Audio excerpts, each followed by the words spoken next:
Bonjour tout le monde, on va commencer notre cours en mycologie.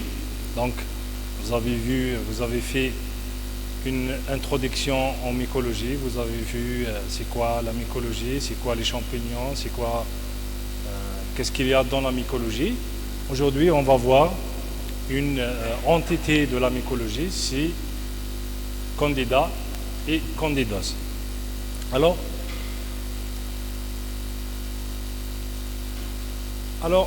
c'est quoi Candida? Donc, c'est une levure. Les Candida, ce sont des levures qui sont endogènes ou bien exogènes. Ça veut dire à l'intérieur du corps humain ou bien à l'extérieur du corps humain, dont le pouvoir pathogène ne s'exprime qu'en présence des facteurs favorisants locaux ou régionaux. Ça veut dire normalement, la levure, elle existe chez l'homme. Normalement, elle peut être dans le tube digestif, par exemple. Il n'y a pas de problème. Mais cette levure, elle s'exprime lorsqu'il y a un facteur favorisant. Donc, lorsqu'il y a un facteur qui favorise le développement de cette levure. Parmi ces facteurs favorisants, il y a les facteurs localisés. Dans les levuroses, dans les candidoses, il y a deux types. Il y a les formes localisées, il y a les formes invasives. Donc les formes localisées, ça veut dire les formes superficielles, à savoir cutanées ou bien muqueuses, et les formes invasives à l'intérieur du corps humain. Le diagnostic des candidoses se fait à la suite de plusieurs arguments, à savoir les arguments cliniques, les signes cliniques. Donc le clinicien est orienté par certains signes cliniques, ou bien signes radiologiques et effectivement les signes biologiques. Les candidoses, l'émergence du sida a entraîné une augmentation des candidoses oropharyngiques et œsophagiennes. Donc généralement le clinicien, quand il voit une candidose œsophagienne, là il suspecte l'atteinte par le VIH. C'est clair.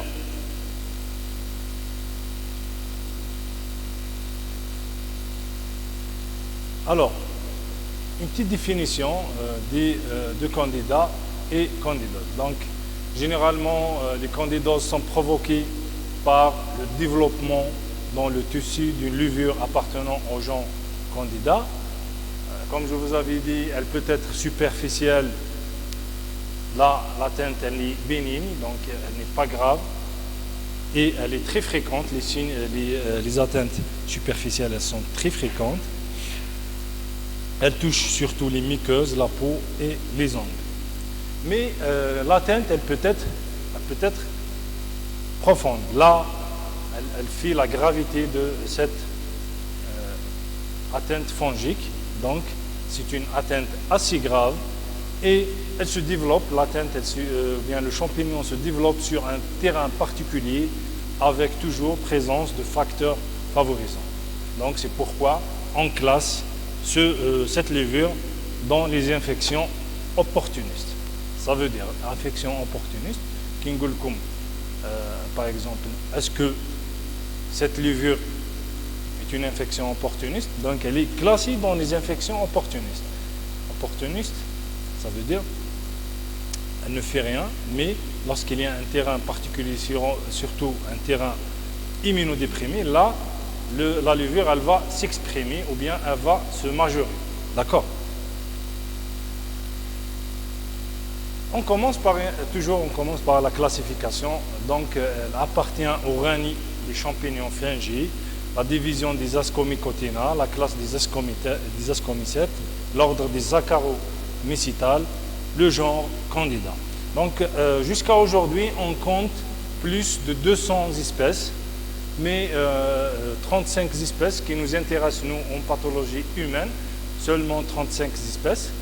Et je vais citer quelques espèces. Donc on ne peut pas citer toutes les espèces, mais on cite juste quelques espèces. Donc il y a Candida albicans, qui est l'espèce la plus fréquente. Elle représente 60% des levures isolées chez l'homme. Il y a Candida glabrata, qui est normalement commensale des voies génito-urinaires et de l'intestin de l'homme, mais parfois elle peut provoquer des candidoses chez l'homme. Il y a Candida tropicalis, qui est responsable des septicémies candidosiques. Il y a Candida parapsilosis, qui donne des lésions au niveau de la peau, des ongles et des septicémies. Il y a Candida kéfir. Il y a Candida krusei, qui est résistante au fluconazole, donc c'est le caractère essentiel de Candida krusei. Il y a Candida dubliensis, qui est très proche de Candida albicans, donc elle a des caractéristiques phénotypiques très proches de Candida albicans. Il y a Candida africana, qui est proche aussi de Candida albicans. Il y a les autres espèces. La morphologie. Alors, si on voit au microscope la levure Candida, donc il s'agit d'une petite levure, comme vous voyez ici, unicellulaire, donc une seule cellule. Elle mesure de 2 à 4 micromètres de diamètre. Et cette levure, elle se multiplie par bourgeonnement et elle produit, généralement, des produit un vrai ou un pseudo-mycélium, donc comme celui-là, donc là c'est un pseudo-mycélium. Et aussi elle porte des blastospores. Donc là ce sont des blastospores. C'est-à-dire la levure, il y a des bourgeonnements ou bien des pseudofilaments ou bien des pseudo-mycéliums. Le mode de contamination. Comment l'homme est contaminé par ce champignon. Donc généralement la contamination la plus importante, c'est la contamination endogène. Endogène, ça veut dire le champignon est à l'intérieur généralement du corps humain et la contamination se fait par un phénomène endogène. Généralement, il y a la source de la cavité buccale. La levure, elle est au niveau de la cavité buccale, le tube digestif, qui sont des sites habituels de cette levure. Il y a aussi le site habituel au niveau du vagin qui est fréquent surtout chez les femmes enceintes, parce que généralement lorsque la femme elle est enceinte, là il y aura une petite immunodépression, et la femme enceinte qui est enceinte, elle est en légère immunodépression, c'est hormonal, voilà, c'est physiologique, et là ça provoque quelques atteintes, quelques infections, et parmi ces infections, il y a les candidoses, et parmi les infections les plus fréquentes, c'est les vulvovaginites chez la femme enceinte. Il y a aussi les voies urinaires. Il y a aussi le mode de contamination mère-enfant aussi. Il y a aussi la voie sexuelle. Il y a aussi la contamination extra-humaine et surtout elle est liée à l'air ou bien parfois le matériel souillé, par exemple lors du pose d'un cathéter, par exemple, là le cathéter, lorsqu'on pose un cathéter, donc là il y a un risque surtout si le matériel est souillé. D'accord? Il y a en quatrième point, le quatrième point, c'est les facteurs favorisants. Qu'est-ce qui favorise l'atteinte par les candidoses? En premier lieu, c'est les facteurs locaux. Donc les facteurs locaux, à savoir l'humidité et la macération, qui sont des facteurs qui favorisent le développement de cette levure. Et ces deux facteurs sont généralement retrouvés chez les ménagères et les plongeurs. Donc parce qu'il y a beaucoup d'humidité, donc les plongeurs, la tenue les plongeurs généralement, il sera pendant une période assez longue et en conséquence, parmi les conséquences, il y a l'atteinte par ce qui provoque le développement de cette levurose. Il y a aussi l'occlusion trop rigoureuse par les vêtements, par exemple les couches chez les petits enfants, ou bien les chaussures. Les chaussures, surtout chez les sportifs. Parfois aussi l'hygiène défectueuse et aussi la localisation au niveau des plis. Cette lésion, elle est fréquente surtout au niveau des plaies, à savoir les plaies, par exemple, axillaires, sous-mammaires, ou bien les plaies interdigitales et inter-orteils.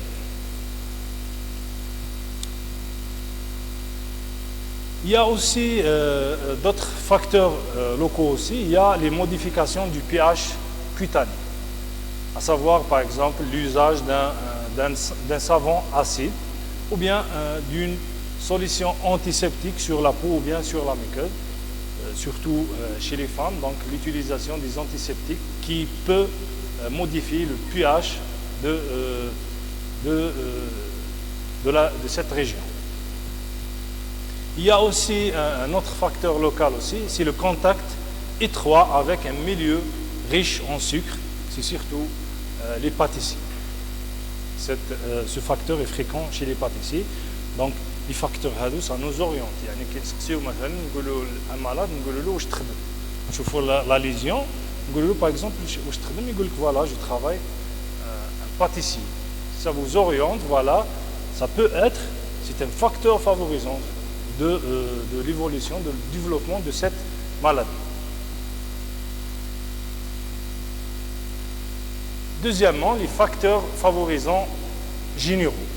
Donc, dans les facteurs favorisants généraux, il y a les facteurs physiologiques, il y a les facteurs pathologiques. Dans les facteurs physiologiques, donc, il y a surtout l'âge, donc les deux extrémités d'âge, donc les enfants, les petits-enfants, ou bien les sujets âgés. Donc là, chez ces deux populations, on peut retrouver les mycoses buccales qui sont très fréquentes. Aussi, comme je vous avais dit, la grossesse aussi, c'est un facteur favorisant, physiologique. La grossesse, c'est un phénomène physiologique, مش pathologique. هنا العجاز كي وحده تعود enceinte يقولوا لها راهي مريضة, alors que c'est un phénomène physiologique. Donc, en dernier lieu, parmi les facteurs physiologiques généraux, c'est la ménopause. Les facteurs aussi favorisants généraux, on retrouve aussi les facteurs pathologiques, à savoir le diabète, l'hypo- et l'hyperthyroïdie, le sida, la tuberculose, des maladies malignes, à savoir le cancer, les leucémies et les lymphomes. Donc ce sont des maladies assez graves.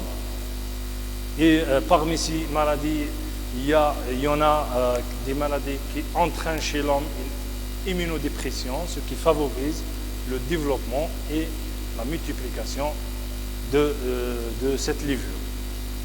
Et il y a les facteurs iatrogènes, à savoir les antibiotiques, donc l'antibiothérapie à large spectre dans les services, surtout les services chauds.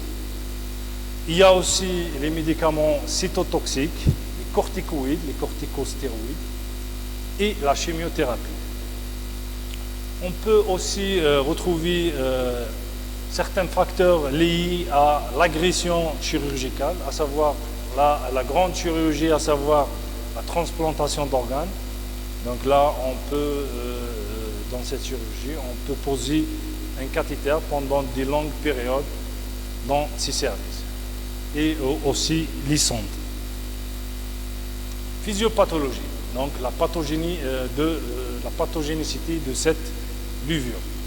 Donc pour les atteintes superficielles, là, généralement, comme vous voyez dans cette image, la levure, l'adhérence de la levure aux cellules épithéliales et la multiplication des levures et leur capacité de filamentation. Donc là, la levure, elle va se filamenter, qui sont à l'origine des lésions cutanées. D'accord, la multiplication et la filamentation qui va favoriser les lésions cutanées. Pour les atteintes profondes,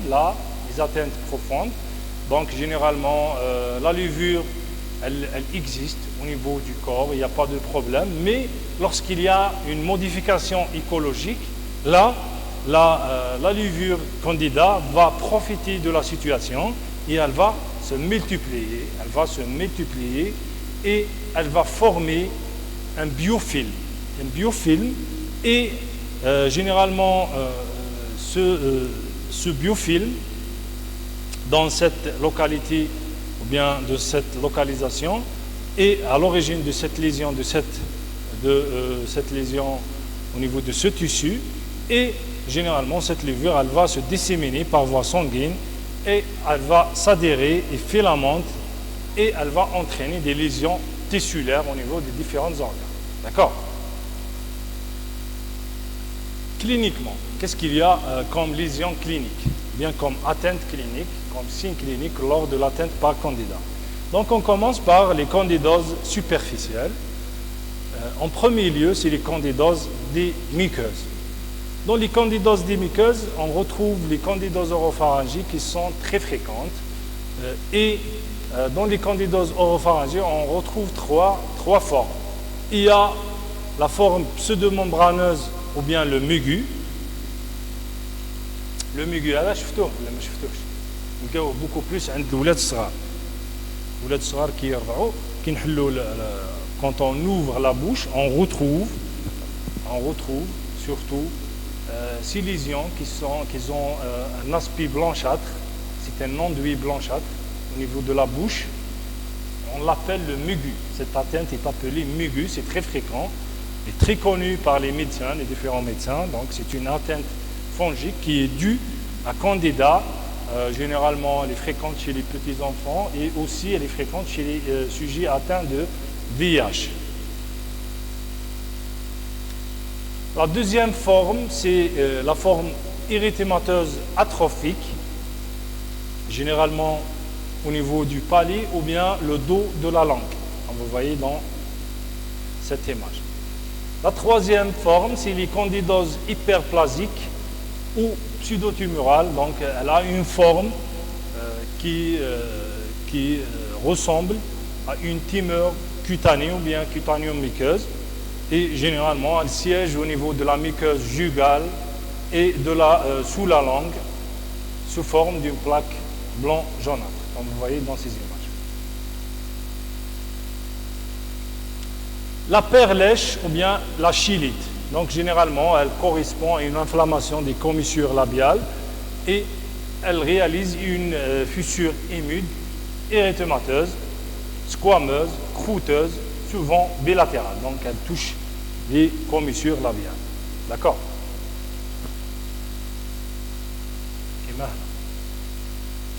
Elle est très fréquente normalement. Tout le monde a vu cette lésion. En deuxième, deuxièmement, les candidoses digestifs. Donc les candidoses digestifs, elles touchent surtout l'œsophage, comme vous voyez dans ces images. Donc là, c'est des images lors de l'endoscopie digestive. Là, on voit des taches blanchâtres au niveau de l'œsophage, mais elle peut toucher aussi l'estomac et le côlon. Mais l'œsophage est le plus fréquemment touché. Candida albicans, c'est l'espèce la plus incriminée. Donc généralement, les œsophagites à candida, c'est un marqueur de l'infection à VIH. Généralement, elle peut entraîner des dysphagies et des douleurs rétrosternales. Troisièmement, les candidoses génitales. Donc, chez la femme, généralement, elle survient chez les femmes, généralement femmes enceintes, et elle va entraîner des candidoses vulvovaginales. En cause, en premier lieu, c'est les candidoses à Candida albicans, à 80%, et les candidoses à Candida glabrata à 20%. Elle entraîne chez la femme des brûlures et un prurite et des leucorrhées. Chez l'homme, elle se traduit généralement par une bananite. Deuxièmement, les candidoses cutanées et inguinales, ça veut dire les candidoses de l'ongle. On commence par les candidoses cutanées. Les candidoses cutanées surviennent surtout, elles se traduisent surtout par des intertrigos. Les intertrigos, généralement, c'est au niveau des plaies. Donc, elle se traduit par un érythème suintant, lisse, débordant au fond du plaie, généralement au fond du plaie, et généralement la lésion elle est recouverte d'un enduit blanchâtre. Dans les intertrigaux, on retrouve les intertrigaux des grands plaies, à savoir les plis inguinaux, donc les plis inguinaux, ou bien les plis axillaires, les plis sous-mammaires et les plis interféciés. Donc ces régions qui sont des grands plis. Il y a les intertrigaux, des petits plis, et elles surviennent surtout au niveau de la région interorteil, ou bien interdigitale, ou bien la région ombilicale, rétro-auriculaire, ou bien au niveau des commissures. Il y a deuxièmement les onyxis et les périonyxis, donc, ou bien les onychomycoses candidosiques. Donc elles touchent surtout la main, plus que le pied. Le pied est moins touché par les onychomycoses, alors que dans les dermatophytes, le pied est plus touché que la main. D'accord?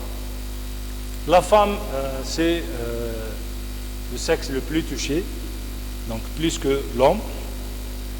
L'espèce la plus incriminée, c'est Candida albicans. Donc généralement, cette onychomycose candidosique est associée à un périonyxis qui m'a tchoufou là. C'est un bourrelet rouge autour de l'angle. Si on ne traite pas le malade, généralement l'évolution se fait vers l'onychodystrophie ou bien l'onycholyse totale. Donc là, c'est le bourrelet, c'est l'onyxis et le périonyxis. La troisième atteinte, c'est les candidoses cutanéo-muqueuses chroniques, ou bien le granulome candidosique. Heureusement que cette lésion elle est rare. Elle survient surtout chez les jeunes enfants, généralement lorsqu'il y a un trouble de l'immunité cellulaire préexistant, surtout chez ces enfants, et généralement aussi lorsqu'il y a une lésion ou bien une atteinte à candidosique, à Candida albicans préexistante auparavant, et elle touche surtout la peau, les ongles et les muqueuses. Généralement, il y a un aspect, comme vous voyez dans cette image, un aspect crotteux, hyperkératosique, très caractéristique dans cette atteinte. Les candidoses invasives, ou bien les candidoses systémiques. Donc, elle est classée donc, au 4e rang dans les infections hospitalières. Les services les plus incriminés, ce sont des services généralement chauds, donc à savoir la cancérologie, l'hématologie, les services de cardiovasculaire, la chirurgie de transplantation, la réanimation, le service des brûlés. Donc ce sont des services chauds. Et généralement, la porte d'entrée peut être endogène, surtout le foyer digestif, ou bien exogène, lors du posé d'un cathéter ou bien de prothèse. Donc les candidoses systémiques, qu'est-ce qu'elles regroupent? Elles regroupent les candidoses disséminées. C'est quoi la définition des candidoses disséminées? Donc c'est une septicémie à candida compliquée d'une atteinte d'au moins 2 organes ou bien sites stériles non contigus. Deuxième candidose systémique, c'est les candidoses profondes. Donc la candidose profonde, c'est une atteinte d'un seul site stérile avec ou sans septicémie à candida. Donc il y a une atteinte d'un seul organe au moins. La troisième entité clinique, c'est la septicémie à candida. Donc généralement, c'est une atteinte assez importante, c'est comme la septicémie bactérienne. Donc là, le champignon est diffusé et il provoque généralement une fièvre, une altération de l'état général. Généralement, les atteintes viscérales retrouvées lors de candidose systémique, on peut retrouver les candidoses hépatospléniques Donc les candidoses hépatospléniques, comme vous voyez dans cette TDM, c'est un scanner abdominal qui montre des lésions au niveau du foie. Généralement, elle survient chez les patients atteints d'une leucémie aiguë et elle provoque chez lui une fièvre, une hépatomégalie et une splénomégalie. Il y a les localisations respiratoires qui provoquent généralement des pneumonies. On peut retrouver aussi des endocardites à candida qui ont un pronostic grave, généralement fatal. Il y a les candidoses rénales qui sont responsables de pyélonéphrite et des hydronéphrites. On peut aussi retrouver une méningite, des méningites à candida. Elles sont rares, mais ça existe. Moi, personnellement, j'ai diagnostiqué une méningite à candida au niveau du CHU de Batna. Donc, j'ai isolé la levure à partir du LCR et on a fait le diagnostic de méningite à candida. Il y a aussi les candidoses osteoarticulaires responsables de spondylodécite. Il y a les candidoses cutanées et des septicémies à candida et il y a les autres candidoses, à savoir l'asthme à candida. Il y a aussi l'eczéma, les urticaires, les rhinites, les sinusites à candida. Donc ça existe, c'est fréquent. C'est pas fréquent, mais ça existe. Voilà, c'est des lésions cutanées ou bien des lésions oculaires qui sont dues à candida. Le diagnostic, comment on fait le diagnostic? Généralement, le diagnostic, il repose sur l'examen direct et la culture. Pour la plupart des champignons, généralement, le diagnostic ta'nan déroule l'examen direct ou la culture. Mais dans notre cas de candidose, il faut se renseigner, ce n'est pas dans notre cas seulement, mais en général, il faut se renseigner, il faut savoir les signes cliniques de cette atteinte. Pourquoi? Pour s'orienter, qu'est-ce qu'on va chercher. Donc il faut bien savoir les signes cliniques. Il faut aussi rechercher les facteurs favorisants. Donc il faut faire un interrogatoire assez minutieux. Généralement, tous les prélèvements sont transportés dans des récipients stériles. Donc pour les candidoses superficielles, généralement le prélèvement se fait par exemple au niveau de la muqueuse par un écouvillon. Donc on frotte 2 écouvillons, un écouvillon pour l'examen direct et un écouvillon pour la culture. Pour la peau et les angles, donc généralement on va gratter avec une curette ou bien un vaccinostyle et on récupère la poudre du grattage sur un récipient stérile. Pour le périonyxis, généralement, on prélève la sérosité par pression du bourrelet érythémateux. Donc on fait une pression sur le bourrelet et on récupère la sérosité. Qu'est-ce qu'on voit à l'examen direct?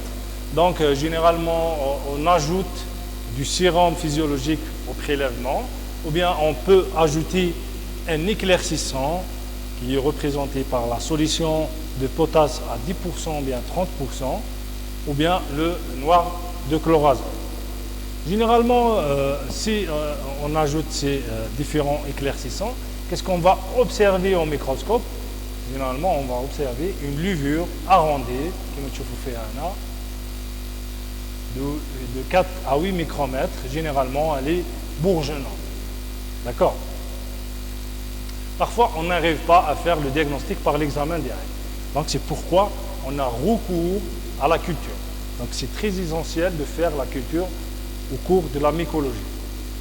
Généralement, la culture des candidoses se fait sur le milieu saboureux, le milieu saboureux, et on ajoute un antibiotique qui est le chloramphénicol ou bien la gentamicine. Pourquoi on ajoute un antibiotique? Voilà.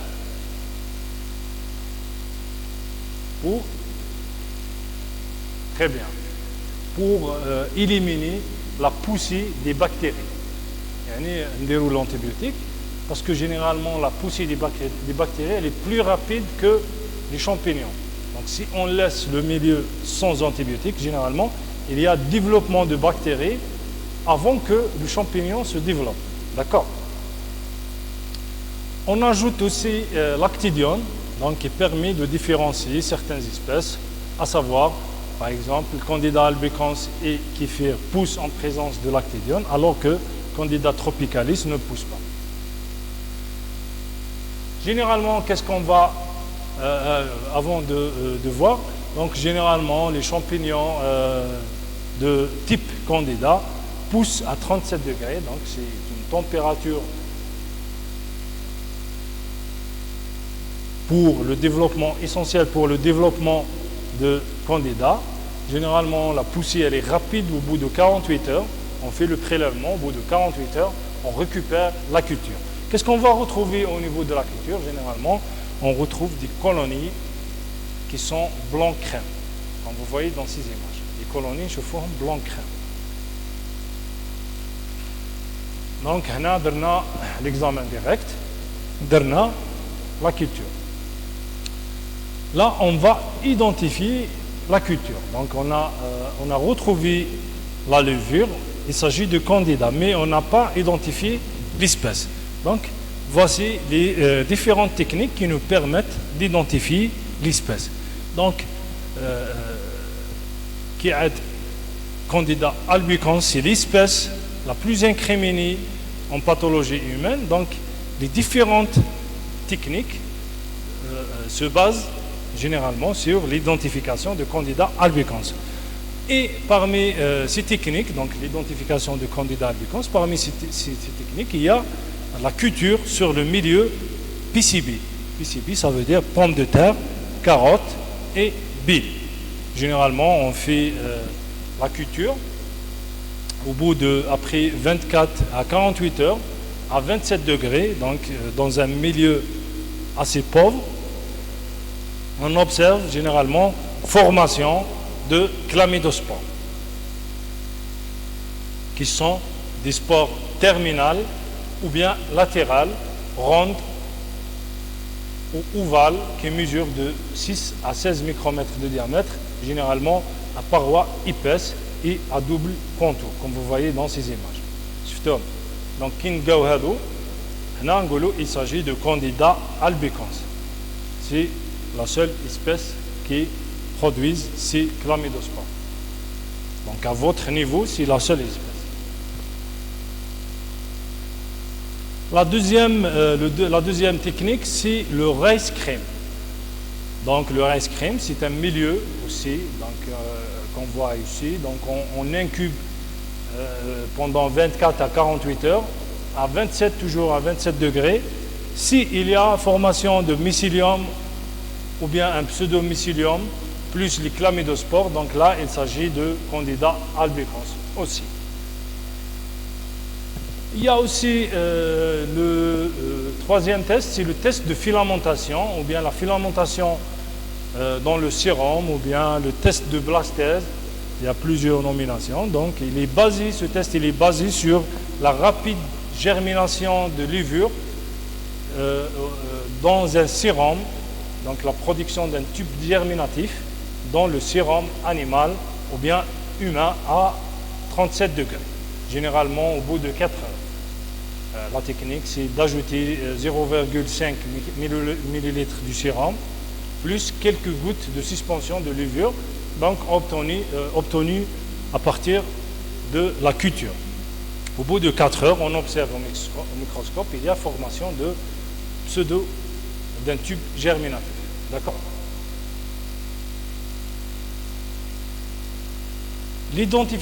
Pour l'identification des autres espèces de Candida, il y a plusieurs techniques. Par exemple, il y a la sensibilité à l'actidione. Par exemple, le Candida tropicalis, elle ne pousse pas en présence de cet antibiotique. Il y a aussi l'oxanogramme du carbone. C'est l'étude de l'utilisation des sucres par la levure. Donc, on a un catalogue de différentes espèces et on connaît, par exemple, cette levure, elle utilise 7 ce sucre et elle n'utilise pas ce sucre. Ainsi de suite. Il y a le zymogramme aussi, il est basé sur l'étude de la fermentation des sucres par la levure. Toujours on a un catalogue et ensuite l'utilisation de la fermentation de sucre. L'oxacolore, c'est le même principe que l'oxanogramme, donc c'est toujours l'utilisation des sucres et toujours on suit le catalogue de l'utilisation des sucres par la levure. Actuellement, il y a une technique qui connaît un essor très important en microbiologie et même en mycologie, c'est la spectrométrie de masse de type Magdetov, surtout en France. Ils utilisent cette technique pour l'identification, mais le seul inconvénient de cette technique, il faut avoir une matrice avant de faire l'identification. Pour les candidoses systémiques, comment on fait le diagnostic des candidoses systémiques? Généralement, le diagnostic se fait par l'hémoculture. Donc, ça veut dire la culture dans un sérum, dans un milieu assez spécifique. C'est généralement le milieu Castaneda ou bien le milieu saboro-liquide. Et aussi, il faut faire des prélèvements périphériques, à savoir, surtout chez les patients à risque, à savoir les prélèvements au niveau de la bouche, au niveau des expectorations, au niveau des selles, des urines aussi. On peut aussi faire la recherche de l'antigène circulant. Donc, on fait la recherche de l'antigène de Manan ou bien le B13D. Glucan. Le diagnostic indirect. Donc, généralement, le diagnostic indirect dans les candidoses est d'interprétation délicate. Pourquoi? Parce que généralement, cette infection elle survient chez les immunodéprimés qui ne produisent pas assez d'anticorps. Donc, c'est pourquoi c'est difficile d'interpréter la sérologie chez les immunodéprimés. D'accord? Les différentes techniques incriminées dans le diagnostic indirect, c'est surtout la technique ELISA, mais il y a aussi les techniques IFI, électrocinérase, immunoélectrophorèse. On peut faire aussi le diagnostic anatomopathologique et aussi le test de sensibilité in vitro ou bien aux antifongiques ou bien l'antifongigramme, c'est comme l'antibiogramme. Le traitement pour les candidoses superficielles, là le traitement est facile, normalement surtout pour les candidoses cutanées, c'est généralement l'utilisation des topiques antifongiques représentés par les imidazolés polyènes, les cyclopyroxolamines pendant 2 à 4 semaines. Généralement, par exemple, le kétoconazole, crème 12% pendant 12%, une application x2 par semaine, généralement pendant 2 à 4 semaines. Pour les onyxis candidosiques, donc là, on fait une application de topique antifongique ou bien de solution fulmogène, généralement les imidazolés, les cyclopyroxolamines, les amorolfines, jusqu'à la repousse saine de langue. Toujours, il faut traiter jusqu'à la repousse saine de langue. Pour les candidoses génitales, généralement, l'utilisation d'un traitement local par des azolés, à savoir la forme, donc il peut s'agir des ovules, ou bien de capsules, ou bien un gel vaginal. Généralement, on donne une ovule pendant 3 jours. Pour les candidoses oropharyngées, généralement, on utilise les antifongiques locaux qui sont représentés par essentiellement la nystatine, l'amphotericine B et le miconazole. On donne de 10 à 15 jours, pendant 10 à 15 jours. تعرفوا هادو les antifongiques locaux لا jamais شفتوهم.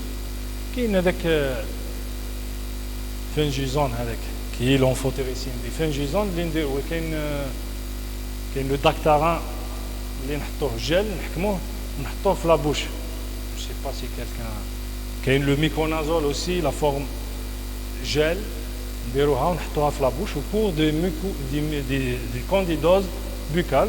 C'est très fréquent, c'est très connu chez les pharmaciens.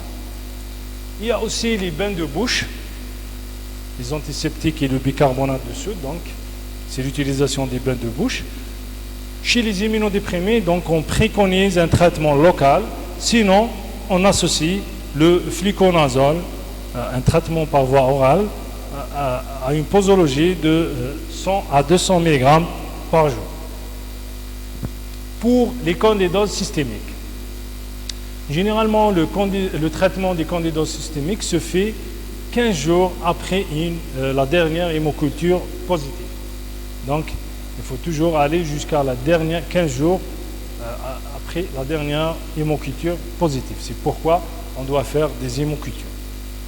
Généralement, le traitement est fait par l'amphotéricine dioxycholate. Mais si la levure est identifiée, donc là, le traitement est adapté selon la levure. Généralement, on donne l'amphotéricine B, ou bien le voroconazole, ou bien le posaconazole, qui sont utilisés dans certaines indications. La prévention. La prévention, c'est surtout chez les sujets qui sont immunodéprimés. Donc il faut arrêter le tabac et l'alcool. Il faut avoir une hygiène bucco-dentaire très importante. Il faut utiliser des bains de bouche. Par exemple, le chlorhexidine, c'est un excellent antifongique. On ne sait pas le chlorhexidine, les bains de bouche. Donc, on a les bains de bouche qui sont des excellents antifongiques. Et la mise en état dentaire, donc surtout le traitement des caries et le détartrage. Aussi, ne pas manger entre les repas. Il faut éviter de manger entre les repas, surtout les sucreries, et l'application des principes d'hygiène hospitalière de base, surtout au niveau des services à risque, surtout les services de chirurgie à risque. Voilà, je vous remercie pour votre attention. Si vous avez des questions, n'hésitez pas. Donc là, c'est le premier cours. Badan Zido, pause, Badan Zido, deuxième cours. D'accord?